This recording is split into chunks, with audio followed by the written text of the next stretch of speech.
उमा महेश्वर म्हणजेच महादेव यांनी दिलेल्या सद्बुद्धीमुळे मी या रामायण ग्रंथाची रचना केली. आणि रामायणाची कशा पद्धतीने रचना केली तर रामायण याला रामचरित मानस मध्ये त्यांनी रचना केली. 16व्या शतकामध्ये तुलसीदासांनी याची रचना केली. आणि सर्वात अगोदरच आपल्याला श्री तुलसीदासजी नामाचा महिमा सांगतात. काय आहे नामाचा महिमा? मोठे मोठे पापी चांडाळ भगवंताचं नामस्मरण करून तरुण गेले. मग त्यात उदाहरण कशा पद्धतीचे येतात? अजामिळ आयुष्यभर ज्याने पाप केली आणि शेवटी भगवंताचं नामस्मरण केलं आणि तो तरला. आणखी उदाहरण येतं गणिकेचं. गणिका कोण? एक वेश्या. त्या गणिकेने सुद्धा आयुष्यभर पाप केली, पण त्या भगवंताचं नामस्मरण करता बरोबर ती सर्व काही तरुण गेली. प्रल्हाद राक्षसाच्या उदरी जन्माला आला, राक्षस म्हणून जन्माला आला, परंतु प्रल्हाद हा भक्तीमध्ये अग्रगण्य मानला गेला. प्रल्हादासारखी भक्ती कोणी केलीच नाही असं प्रल्हादाचं नाव एक अढळ स्थान होऊन गेलं.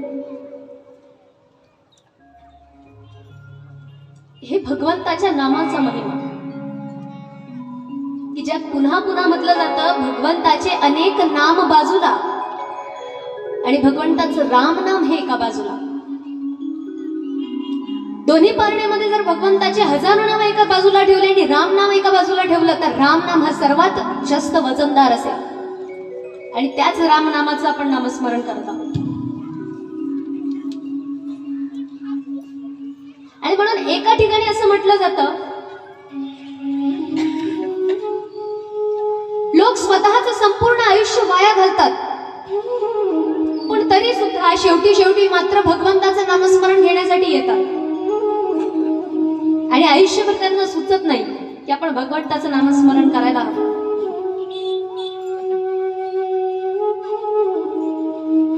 आपला शेवट गोड कशाने होतो?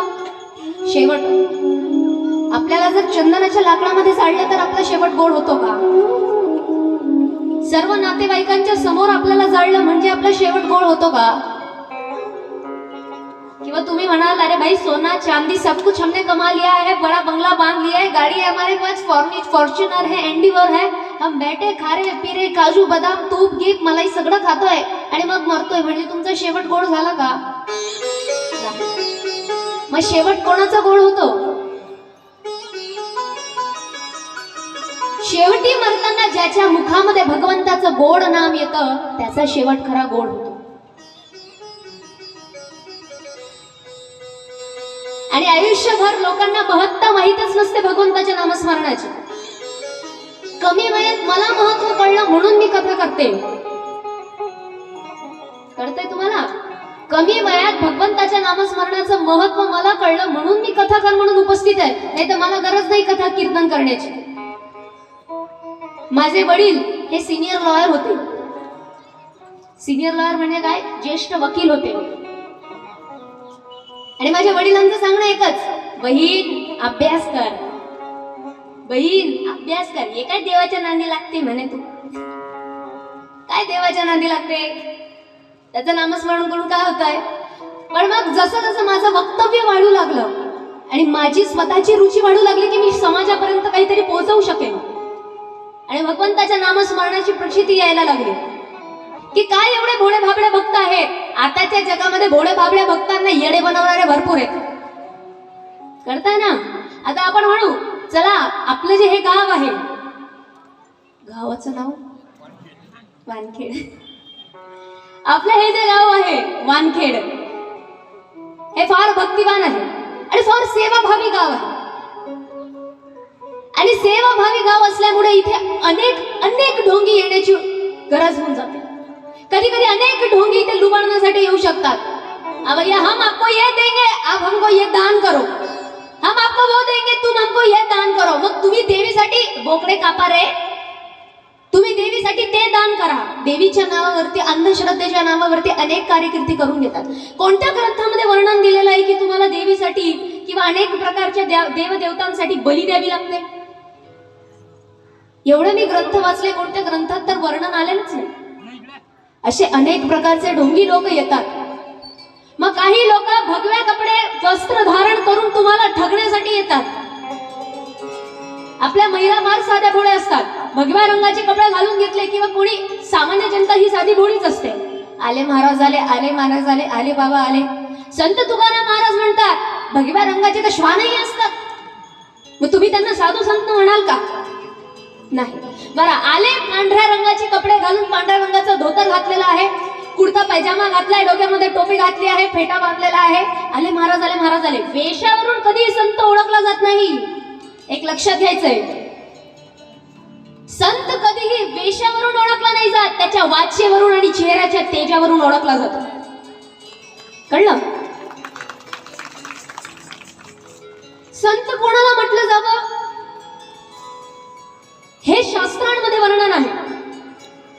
शांता महांतो निवसंती संतो वसंत वल्लोकहितं चरतः तीर्ण स्वयं भीम भवानव जनान अहेतु नान्यान पितारयंतम.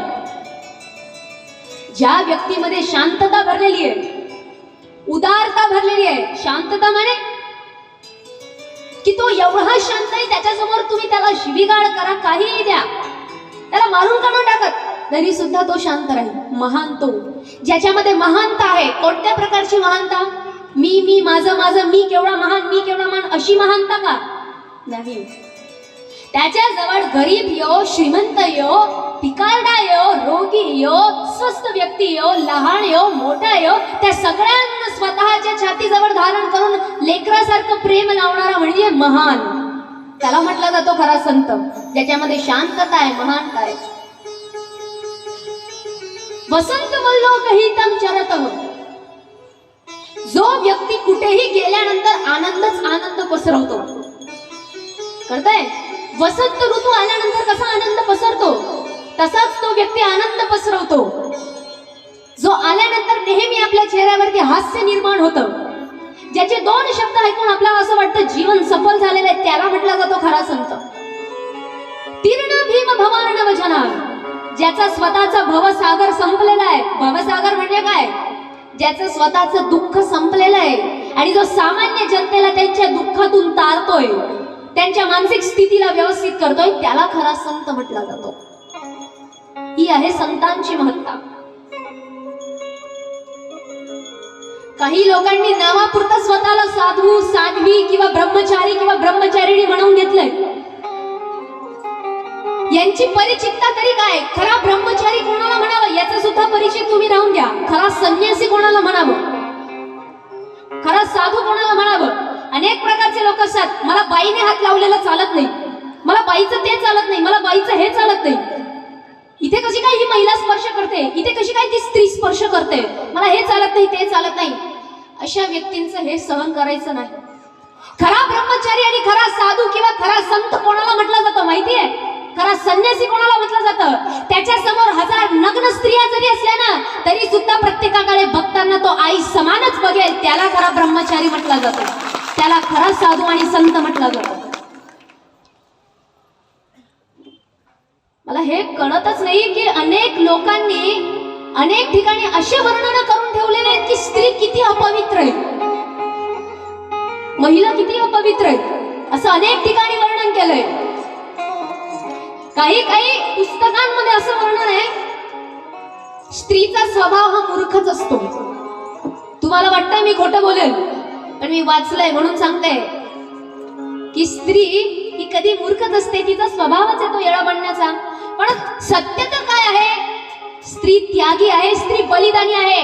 तिला हुशार बनण्यासाठी वेळ नाही लागणार. ती हुशार बनून गेली तर एकेकाची वाट लावून टाकेल, म्हणून ती साधी भोळीच चांगली आहे स्त्री. म्हणून हे प्रत्येक जण जाणतं. अनेक लोक म्हणतात महाभारत स्त्रीमुळे घडलं, जगातले मोठे मोठे विश्वयुद्ध स्त्रीमुळे घडले. मला तरी वाटत वर्ल्ड वॉर फर्स्ट हिटलरमुळे घडलं जर्मनीचं, वर्ल्ड वॉर सेकंड सुद्धा हिटलरमुळेच घडलं. तिथे कुठे स्त्रीचं वर्णन येत आहे? आणि काय म्हणतात, महाभारत स्त्रीमुळे घडलं. पांडवांना स्त्रीने सांगितलं होतं का तुम्ही जाऊन सट्टापत्ता खेळा? द्रौपदीने विनवण्या घातल्या होत्या का पांडवांना, भाऊ बसा तुम्ही पत्ते खेळायला? अजिबात नाही. महाभारत हे व्यसनाधीन लोकांमुळे घडलेलं आहे, जे सत्ता आणि पट्ट्याच्या नादी लागतात. ऍडिक्टिव्ह लोक कधीही या जगामध्ये टिकू शकत नाही. कोणत्याही प्रकारचं व्यसन असू द्या, या जगामध्ये माझ्या नजरेमध्ये दोन लोकांना अजिबात मान सन्मान नाही. सर्वात पहिला म्हणजे व्यसनाधीन व्यक्ती. आयुष्यात लक्षात ठेवा, स्वतःच्या मुलीचं जर कोणाशी विवाह करून द्यायचा असेल, तुम्हाला दुसऱ्याच्या घरी जर तिचं लग्न करायचं असेल ना, भिकारडा बघितला तरी चालेल, पण व्यसनी व्यक्तीच्या घरी कधी स्वतःची मुलगी देऊ नका. अजिबात नाही द्यायची. अरे जो व्यक्ती स्वतःच्या शरीराची काळजी घेऊ शकत नाही, की त्या व्यसनाने स्वतःच्या शरीराची हानी होणार आहे, तो व्यक्ती काय आपली काळजी घेणार आहे? जो स्वतःच्या शरीराशी प्रामाणिक राहू शकत नाही, जो स्वतःच्या शरीरावर प्रेम करू शकत नाही, तो काय परिवारावर प्रेम करणार आहे? तर पहिले झाले व्यसनाधीन लोक आणि दुसरे झाले गर्विष्ठ लोक, ज्यांना छोट्या छोट्या गोष्टीचा गर्व येऊन जातो. आम्ही गाडी घेतली, आम्ही बंगला घेतला, मी असा आहे, मी तसा आहे. जो सतत मी मी मी मी माझं माझं करत राहतो ना, तशा व्यक्तीच्या नादी तर कधी लागायचंच नाही. अजिबात नाही. तो एवढं जरी म्हटलं माझा मुलगा हुशार आहे, माझी मुलगी हुशार आहे, मी असं करते, मी तसं केलेलं आहे, म्हणा भाऊ आपले नाते संबंध इथेच तुटले. या दोन लोकांपासून कधीही दूरच राहिलेलं परवडतं. मग महाभारत घडलं हे व्यसनाधीन लोकांमुळे. तुम्ही म्हणाल धर्मराजा व्यसनाधीन होते का? नाही. अरे परंतु जे द्यूत ते खेळता आहेत, जे द्यूत ते करता आहेत, ते तर वर्ज्य आहे ना, ते तर व्यसनाच्या प्रमाणेच आहे. एक गोष्ट दाव वरती लावली की पुन्हा व्यसन तयार होतं आणि दुसरी गोष्ट दाव वरती लावावीच लागते. जिथे आपण स्वतःचं मन एकाग्र चित्त करू शकत नाही, ती ती गोष्ट कधीही वायफाळ असते, ती गोष्ट कधीही विचित्रच असते. आणखी म्हटलं जातं रामायण सुद्धा एका स्त्रीमुळेच घडलं. आता यातही अनेक गोष्टी सांगायसारख्या आहेत आणि त्या आपण 9व्या दिवसापर्यंत सगळं श्रवण करणारच आहोत, की स्त्रीचं महत्व या रामकथेमध्ये किती सांगितलंय. की रावण खरोखर सीतेलाच नेतो का स्वतःसोबत, आणि जनतेची परिस्थिती सुद्धा समजायची. आणि आता श्री तुलसीदासजी नामाचं महत्व सांगतात की भगवंताचं नामस्मरण हे सर्वात श्रेष्ठ आहे. ते जर नाही केलं तर आपली जीभ सुद्धा जळून जाईल. ज्या मुखामध्ये भगवंताचं नामस्मरण नाही, ती जीभ काहीच कामाची नाही, आणि ती जीभ जळून खाक होईल या जिभेमध्ये नामस्मरण नाही. आणि म्हणून सुंदरचं भजन सुद्धा म्हटलं गेलंय.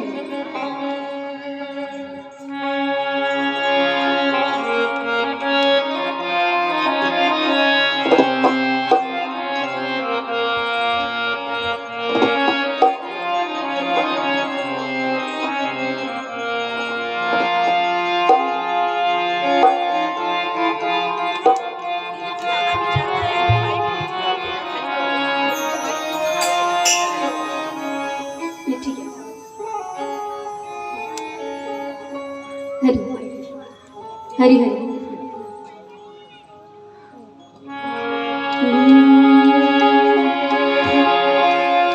असं म्हटलं जातं, क्षत्रियान बिन विप्र ज्ञान बिन घर संतान बिना. क्षत्रिय शस्त्राविन आणि घर लहान मुलाविन काही कामाचं असतं का? नाही. ज्या घरामध्ये लहान मुलाचे किरकाळ्या ऐकू येत नाही आपल्याला, ते घर आपल्याला एकदम शांत शांत आणि भकास भकास वाटतं. आणि म्हणूनच क्षत्रियान बिन विप्र ज्ञान बिन घर संतान बिना. देह प्राण बिन हात ज्ञान बिन भोजन मान बिना.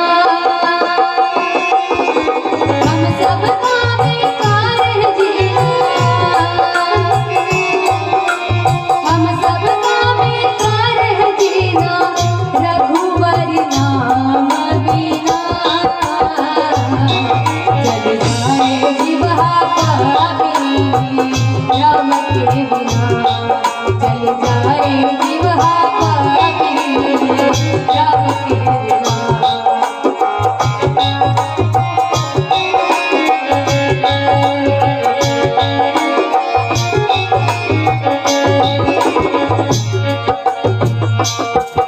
चल जाए जीव पापी राम के बिना, चल जाए जीव पापी राम के बिना।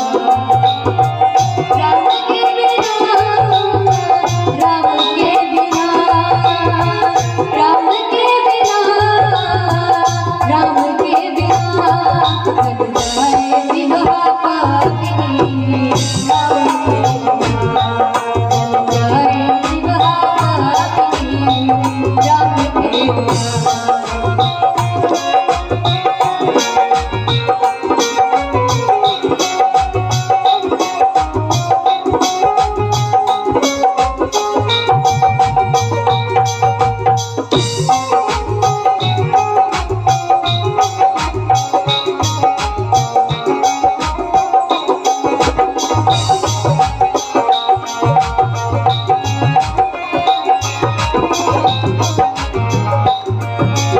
पंछी पंख बिना बिच्छू डंख बिना आरती शंख बिना, पंछी पंख बिना बिच्छू डंख बिना आरती शंख बिना। कहतर मन बरी नानन चिंतन, कहतर मन चिंतन भाषण सब अड़के राम बिना, चल जाए जीव पापी राम के बिना, चल जाए जीव पापी राम के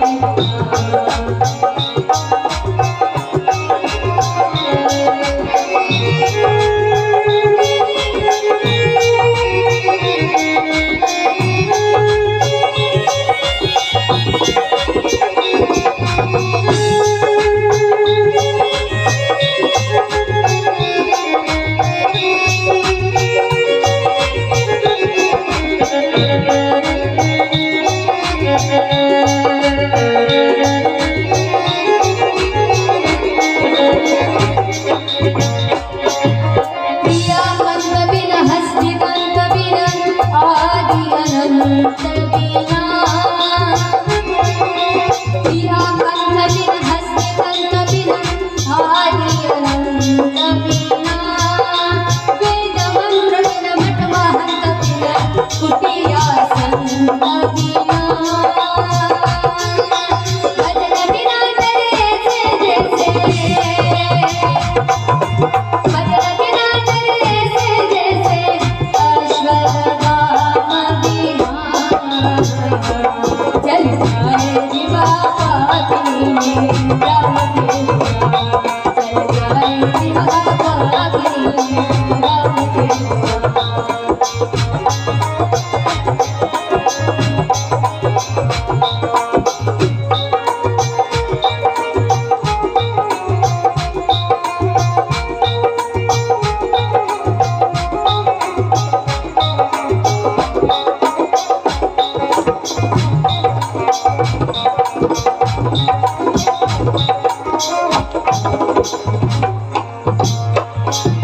पुष्पबाग बिन संत त्याग बिन गाना राग बिना, पुष्पराग बिन संत त्याग बिन गाना त्याग बिना। शिष्य नमन बिन संत त्याग बिना नारी सुहाग बिना। संत कहे ये जग है सुना, संत कहे ये जग है सुना, आत्म ज्ञान बिना। चल जाए जीव पापी राम के बिना, चल जाए जीव पापी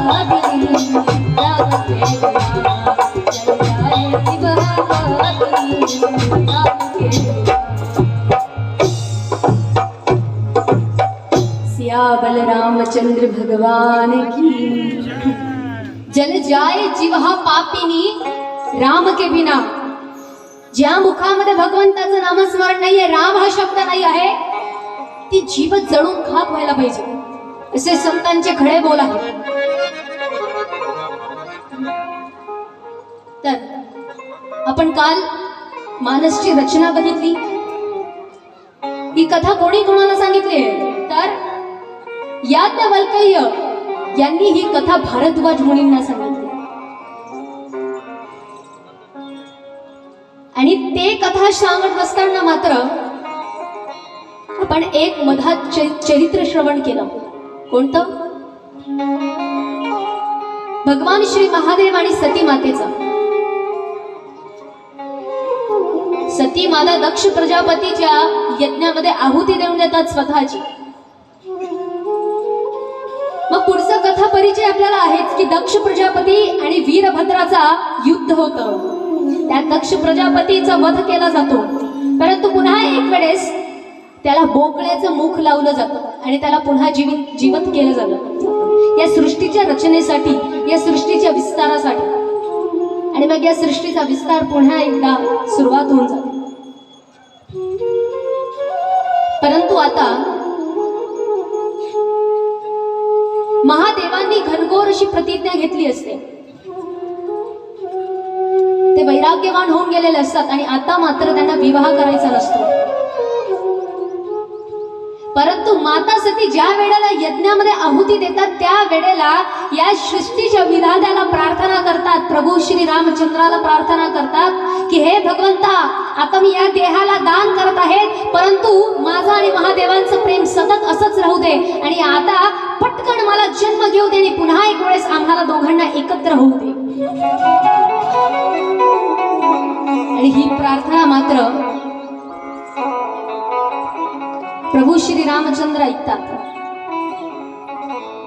माता पार्वतीचा आता जन्म होणार. माता सतीच हिमालयाची पुत्री म्हणून जन्माला येतात. कोण? माता सती.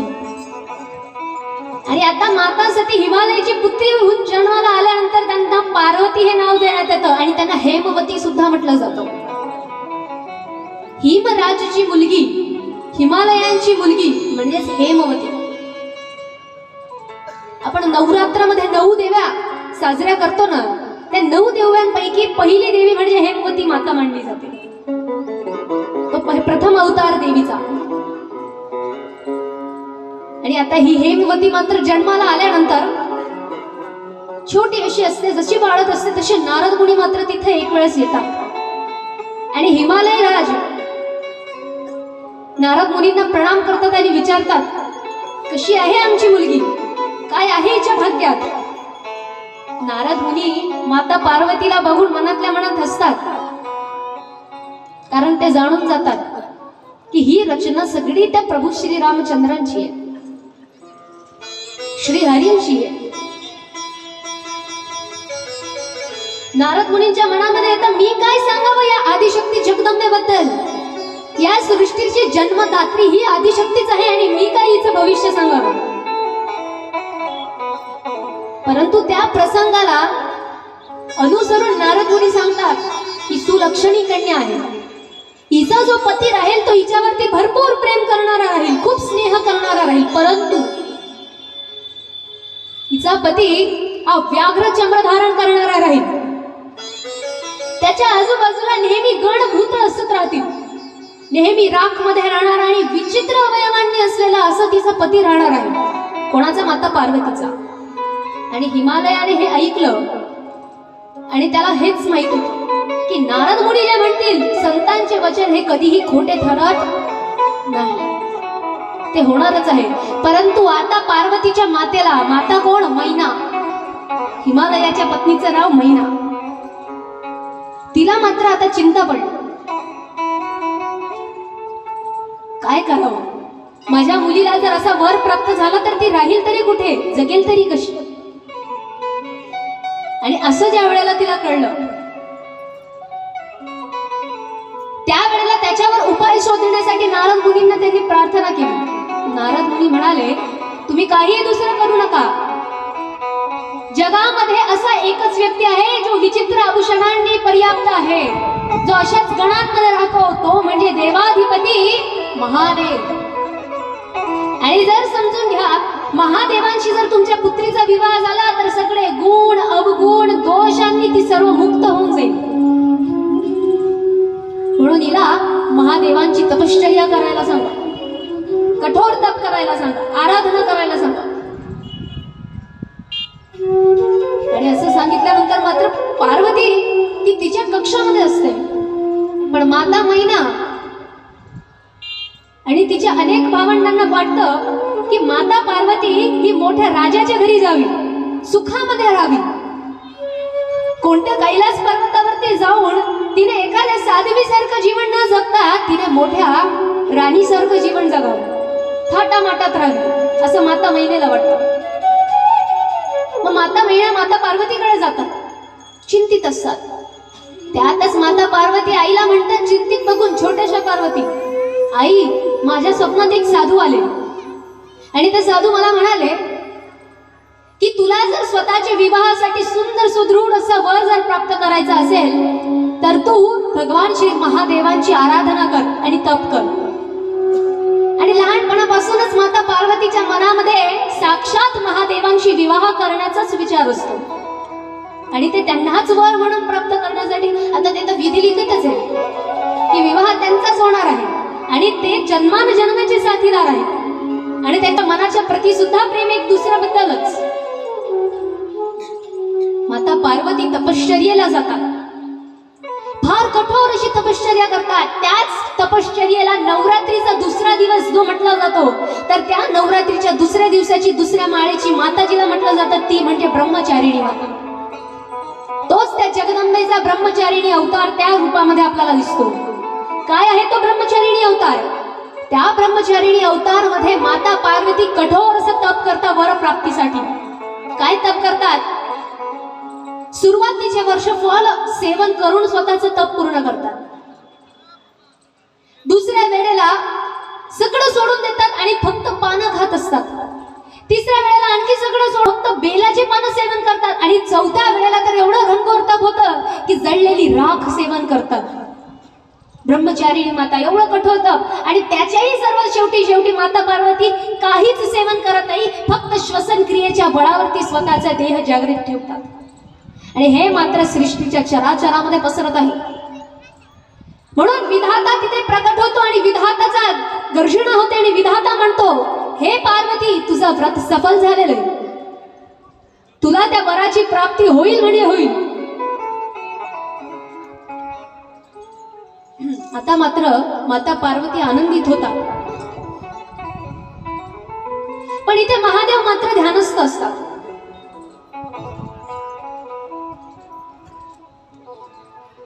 आणि महादेव जरी ध्यानस्थ असले तरी सुद्धा त्या सगळ्या लीला जाणत होते. आता माता पार्वती तप संपवून मात्र स्वतःच्या घरी जात असताना माता पार्वतीला सप्तऋषी भेटतात. सप्तऋषी सुद्धा फार ज्ञाते असतात, तरी सुद्धा सप्तऋषी माता पार्वतीला काय म्हणतात माहितीये? माता पार्वती कसलं व्रत करतायत हो तुम्ही? इतकी वर्ष झाली कठोर तपश्चर्या कसली करतायत तुम्ही? माता पार्वती म्हणाल्या, मला नारद मुनींनी सांगितलंय महादेवांची जर मी कठोर तपश्चर्या करेल तर महादेव माझे पती होतील. सप्तऋषी म्हणाले, नाही, अशक्य आहे ते तर तुमचे पती होणं. त्यांनी प्रतिज्ञा केली ते कोणाशी विवाह करणारच नाही. माता पार्वती म्हणाल्या, त्यांची कितीही कठोर प्रतिज्ञा असू द्या, परंतु नारद मुनींनी सांगितलंय ते असत्य होणार नाही. त्यावर सप्तऋषी म्हणतात, तुम्ही नारद मुनींच्या गोष्टीवरती विश्वास ठेवताय? ते नारद मुनी ज्यांनी अनेकांचे घर तोडले, ज्यांनी अनेकांचे संसार उद्ध्वस्त केले, चिंग्या लावून, असे सप्तऋषी माता पार्वतीचं मन भटकवण्याचा प्रयत्न करतात. परंतु माता पार्वती स्वतःच्या प्रेमावरती ठाम असतात की मी विवाह करेल तर महादेवांचीच करेल आणि महादेवच माझ्याशी विवाह करतील. आणि सप्तऋषी ते कठोर असं असलेलं प्रेम बघून सप्तऋषी महादेवांकडे जातात आणि महादेवांना सगळा वृत्तांत सांगतात की एक पार्वती नावाची हिमालयाची कन्या तुमच्यासाठी कठोर तप करते. आणि महादेवांना मात्र फार प्रसन्नता होते. तिला बघण्याच्या अगोदरच महादेवांच्या मनामध्ये स्नेहाची निर्मिती होते.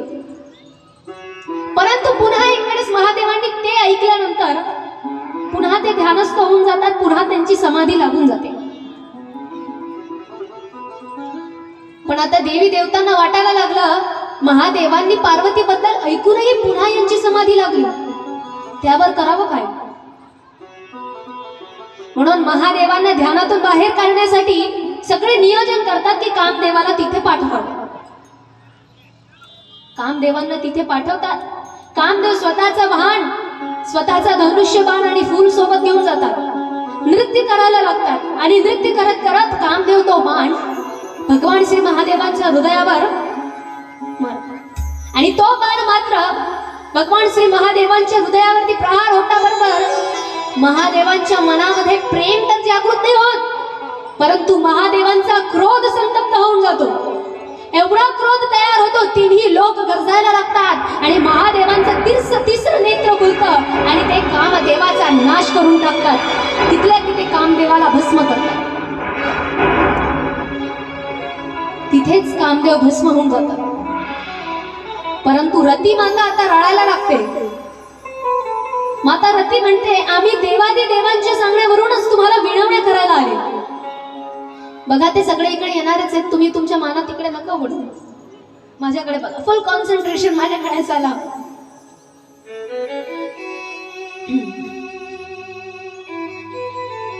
तुम्ही तुमच्या आजूबाजूलाच बघा, मागे सगळं काही चाललंय, परंतु या भागातले लोक मागे वळून बघताय का? इथे बसलेले सर्व वयोवृद्ध सुज्ञ श्रोतेगण मागे वळून बघताय का? कारण ते सगळे वैराग्यवान आहेत, त्यांचं आयुष्य अनुभवामध्ये गेलंय, म्हणून त्यांचं पूर्ण तन मन धन कथेमध्ये, आणि तुम्ही सगळे बसलेले पुन्हा पुन्हा मागे वळताय. हे आपण आपल्या वयोवृद्ध मंडळींपासून शिकलं पाहिजे. वारकरी संप्रदायाच्या पाईक लोकांपासून शिकायला हवं की ते किती कॉन्सन्ट्रेटेड आहेत. तर मग रती माता महादेवांना प्रार्थना करतात की आमचा तसा उद्देश नव्हता, आम्ही भगवंताच्या सांगण्यावरून हे सगळं काही करतोय. त्यावर महादेव म्हणतात, जे काही होतंय ते सुद्धा लीलेनुसारच होतंय. तुझा पती जन्माला येईल, मी हे तुला वरदान देतो, आणि तो साक्षात श्री हरीच्या पोटी जन्माला येईल, आणि तेच श्री कामदेव प्रद्युम्न म्हणून जन्माला आले भगवान श्री कृष्णाच्या उदरी. आता मात्र पुन्हा महादेवांना विनवण्या करण्यासाठी सर्व मंडळी जाऊ लागली की आता तरी तुम्ही विवाह करावा. आणि मग काय, भगवान श्री महादेवांच्या विवाहाची तयारी सुरू झाली. सगळे लोक महादेवांना सजवू लागले. भगवान श्री विष्णू आले, ब्रह्मदेवजी आले, भगवान श्री विष्णू लक्ष्मी माता बरोबर आले, ब्रह्मदेवजी आले स्वतःच्या पत्नीसह, आणि ते स्वतःचा लवाजमा घेऊन आले. त्यावर भगवान श्री हरी काय म्हणतात महादेवांना बघून? महादेव कसे होते? महादेवांनी व्याघ्र चंद्र धारण केलेलं होतं, राख पूर्ण अंगाला लावलेली होती, आणि गळ्यामध्ये साप टांगलेला होता. एकदम असं अनोखं रूप त्यांचं दिसत होतं. तर त्यात भगवान श्री विष्णू म्हणतात, तुमच्या सोबत आम्ही काही सूट नाही करत आहे. आम्ही कसे म्हणे दिसायला सुंदर, सोनं चांदी नाणं घातलेले, आणि तुम्ही राख लावलेले, तुमच्या बरोबर काही आम्ही शोभत नाहीये, म्हणून आम्ही आमचे लवाजमे घेऊन वेगळे वेगळे चालतो. विष्णूंचं असं म्हणणं की आम्ही महादेवांबरोबर सूट होत नाहीये. मग करावं तरी काय?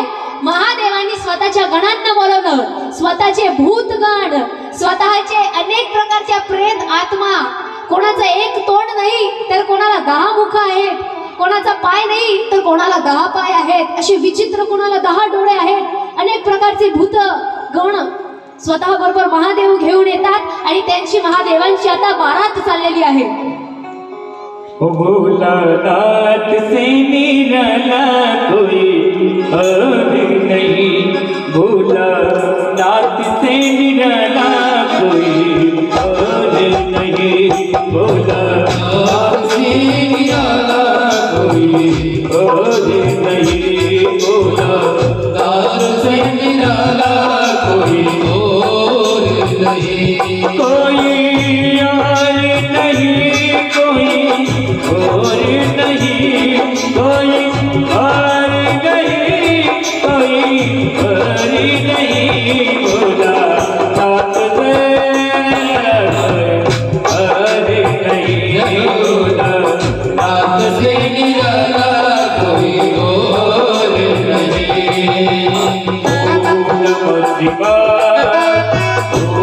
नमः शिवाय ओम नमः शिवाय ओम नमः शिवाय ओम नमः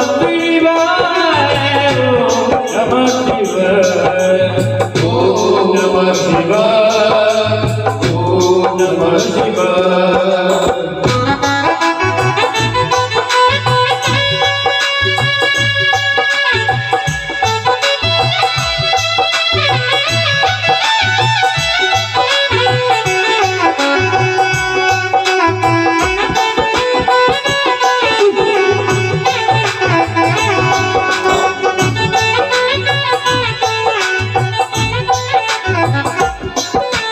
उनका डमरू डम डम बोले अगमन निगम का भेद भूले उनका डमरू डम डम बोले अगम निगम का भेद खोले बचाने वाला को ही नहीं भूला जाता से निराला कोई और नहीं भूला जाता से निराला कोई और नहीं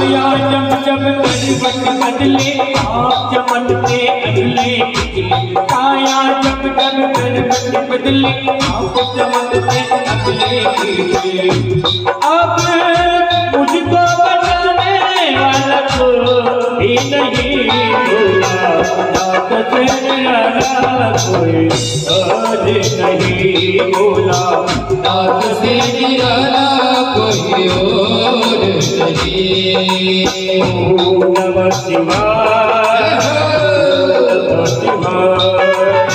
ओम नमः शिवाय ओम नमः शिवाय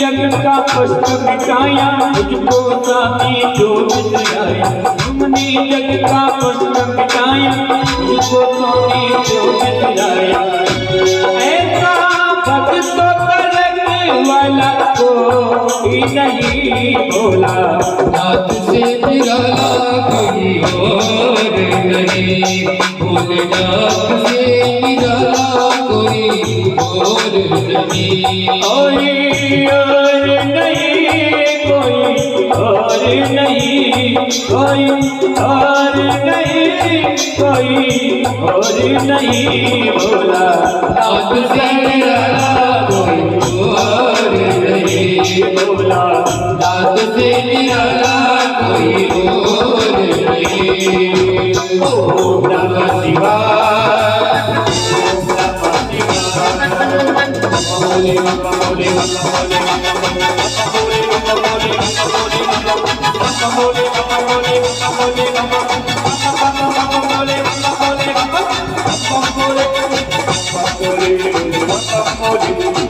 भोले बाबा भोले भोले भोले भोले बाबा भोले भोले बाबा ओम नमः शिवाय ओम नमः शिवाय ओम नमः शिवाय ओम नमः शिवाय ओम नमः शिवाय ओम नमः शिवाय ओम नमः शिवाय ओम नमः शिवाय ओम नमः शिवाय ओम नमः शिवाय ओम नमः शिवाय ओम नमः शिवाय ओम नमः शिवाय हर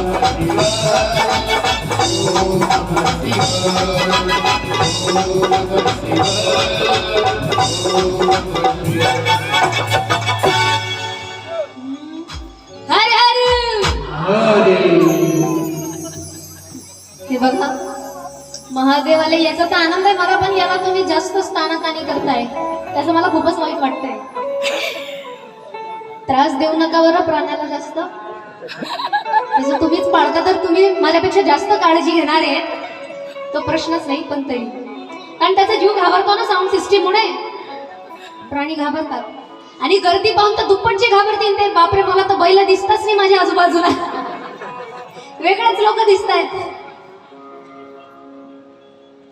चला, नंदी बैल शांततेचं प्रतीक, धर्माचं प्रतीक ज्याला मानलं जातं, धर्मच ज्याला म्हटलं जातं तो म्हणजे नंदी बैल.